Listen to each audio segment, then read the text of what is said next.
So guys, जैसा कि हमने पिछले एपिसोड में देखा था, हुई यू जू यांग से जीत नहीं पाया, जिसके बाद उसने शू सिटी में यून यीचेन को एक मैसेज भेजा। यून यीचेन ने फौरन ताएगू सिटी को खाली करने का हुक्म दे दिया। चाओ फेंग वो बुफान के साथ ताएगू सिटी पहुंचता है। वो बुफान हैरान होता है, यहाँ तो कोई भी नहीं है। तभी एक उड़ता हुआ कागज उनके पास आता है। उन्हें पता चलता है कि यह शहर पूरी तरह से खाली करवा दिया गया है ताकि यून यीचेन जू यांग को बेझिझक मार सके। वो बुफान कहता है छोटे भाई ने फिर से परेशानी खड़ी कर दी है। चाओ फेंग भी मुस्कुराकर कहती है इस खेल में तो काफी मजा आने वाला है। अचानक वहाँ साउंड वेव की एक आवाज गूंजती है और एक फॉर्मेशन एक्टिवेट हो जाता है। यून यीचेन अपने तंदूरा को बजाते हुए हेल क्रेक से हमला करता है और गरजता है, वे तियान दाओ अलायंस, तुम्हें मरना ही होगा। हेल क्रेक से एक जायंट मेटेओरॉइड उनकी तरफ गिरने लगता है। वो बुफान समझ जाता है ये 5 स्पीड मैजिक फॉर्मेशन की ताकत है। वो सोचता है काश छोटा भाई यहाँ होता तो उसे बहुत मजा आता। चाओ फेंग अपने ओरा से उस मीटेओरॉइड को एक झटके में ही खत्म कर देती है। यून यीचेन परेशान होता है, इस हमले ने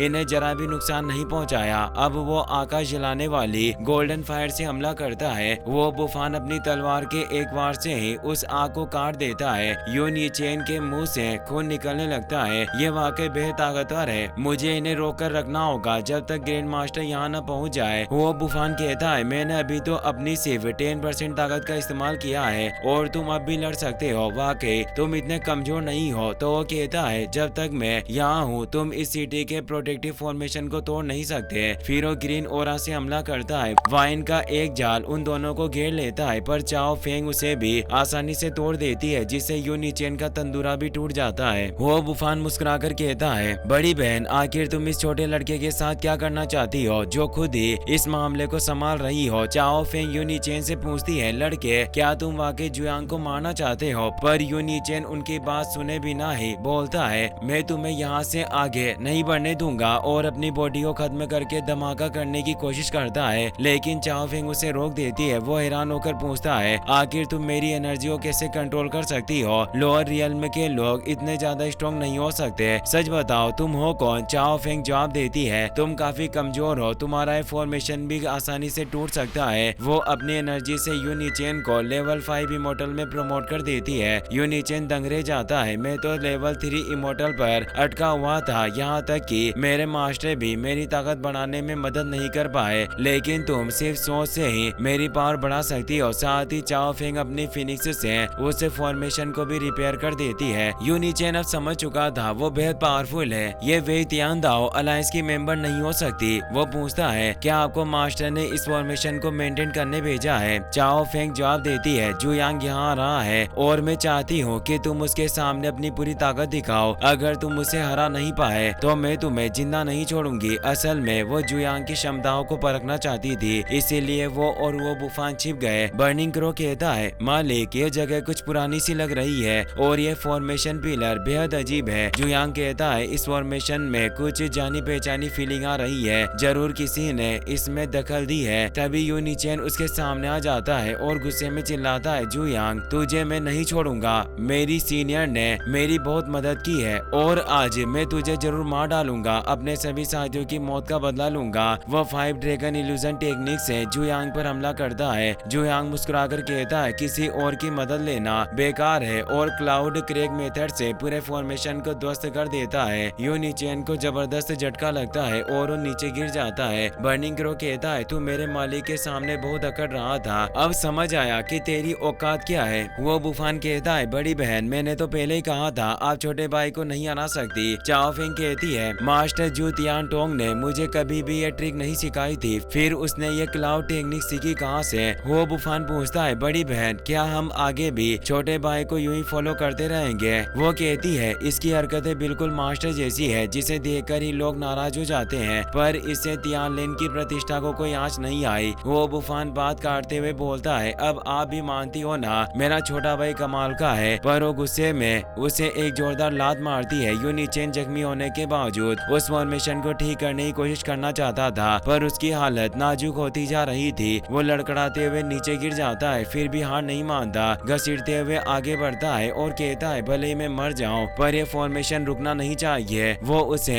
एक्टिवेट करने की कोशिश करता है, लेकिन तभी वे तियान दाओ अलायंस का लीडर वहां जाता है। यून यीचेन मास्कमैन ईरानी से पूछता है, तुम इतनी जल्दी यहाँ कैसे पहुँच गए? एग्रीमेंट के मुताबिक तो तुम्हारी एनर्जी तो नष्ट हो चुकी थी। मास्कमैन मुस्कुराता है और कहता है, भले ही मेरे पास कोई ताकत ना हो, पर तुम्हारा ग्रैंड मास्टर और तियानलेंग डिसेबल पहले ही मेरे जाल में फंस चुके हैं। अब मुझे कुछ करने की जरूरत ही नहीं। यूनिचेन गुस्से से चिल्लाता है, तो तू ही है इन सब का असली गुनहगार। लेकिन तभी एक एनर्जी उसके पीछे आती है और एक बार में उसे मार डालती है। वो चीज ही होती है। मास्कमैन उसे कहता है, तुम्हें गेम का राज तो पता चल गया, मगर अफसोस बहुत देर हो चुकी है। अब सील टूट चुकी है और हमारे सारे सोए हुए राक्षस आजाद हो जाएंगे। चीजी पिलर तोड़ देती है और ड्रैगन वैली की सील भी नष्ट हो जाती है। ड्रैगन वैली अंडरग्राउंड बनी हुई एक श्रापित वैली थी, जिसमें वेम्पायर बीस्ट की एक भयानक फौज मौजूद थी, जो अब जाग चुकी है और वो सब इंसानी दुनिया में तबाही मचाने के लिए बाहर निकलते हैं, जो रौद्र, भयानक और बेकाबू थे। नेक्स्ट पार्ट जल्दी देखने के लिए इस वीडियो को अपने दोस्तों के साथ शेयर करें, लाइक और चैनल को सब्सक्राइब करना ना भूलें। Thanks for watching.